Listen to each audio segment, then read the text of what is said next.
Министрлер кабинетinin төрағасының орынбасары Эдил Байсалов күн чабыт программасында маек беріп bir қатар суроолорго жооп берди.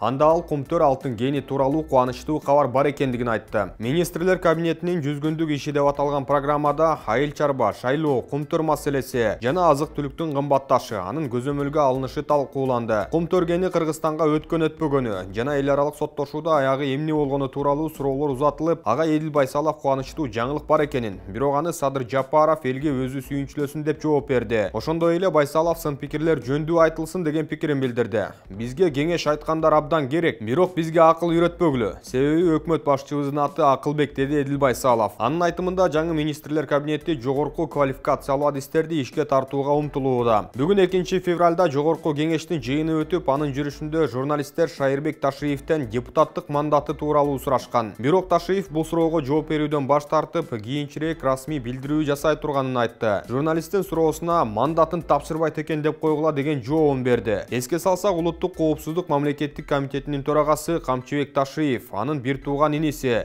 жогорку кеңештин депутаты Шайырбек Ташиев жакын арада мандатын тапшыра турганын 23 январдагы маалымат жыйында айткан. Бүгүн Бишкек шаардык сотунда саясатчы Жеңиш Молдокматовдун баш коргоо чарасы каралып, үй камагына чыкты. Белгилүү болгондой, соттук отурум жабык өткөн. Анда октябрь окуялары боюнча иш каралып, сотко Жеңиш Молдокматов, Курсан Асанов жана Фарид Ниязов алып келинди. Эске салсак, оппозициячыл саясатчы Ички иштер министрлиги тарабынан 2021 жылдын 6 майында кармалган. Молдокматовго 2020 жылдын октябрь окуяларында УКМКнын имаратын басып алууга аракет кылган деген айып тагылган. Кийин берене өзгөртүлүп, октябрь окуяларында башаламандык уюштурган деген кине коюлган. Молдокматов өзүнүн камалышын саясий куугунтук катары баалап келет. Токтогул суу сактагычындагы суунун көлөмү 9 миллиард метр кубтан ылдый түштү. Бул тууралуу электр станциялары ишканасынын басма сөз кызматы билдирди. 2 февралга карата Токтогул суу сактагычында 8 миллиард 995 миллион метр куб суу бар. Былтыр ушул маалда 10,6 миллиард метр куб суу болгон. Былтыр март айынын аягында Токтогулда суунун көлөмү 8 миллиард метр кубка чейин азайган. Энергетиктер керектөөлөр өскөнүн эске алганда, кыштан кийин 2022 жылдын 1 апрелине барып, суунун көлөмү 6 миллиард метр кубка чейин азайышы мүмкүн деп болжойт. Бирок өкмөт Токтогул гидроэлектр станциясында коллапска жол бербей тургандыгын убада кылууда. Оор кырдаалдын алдын алуу үчүн Кыргызстан Казакстандан, Өзбекстандан алмашуу жолу менен электр энергиясын алып, Түркмөнстандан импорттоп жаткан. Бирок 25 январдагы Борбор Азиянын энергетикалык шакекчесинде болгон авариядан кийин Кыргызстан шакекчеден чыгып, өз алдынча электр энергиясын берип жатканын билдирген.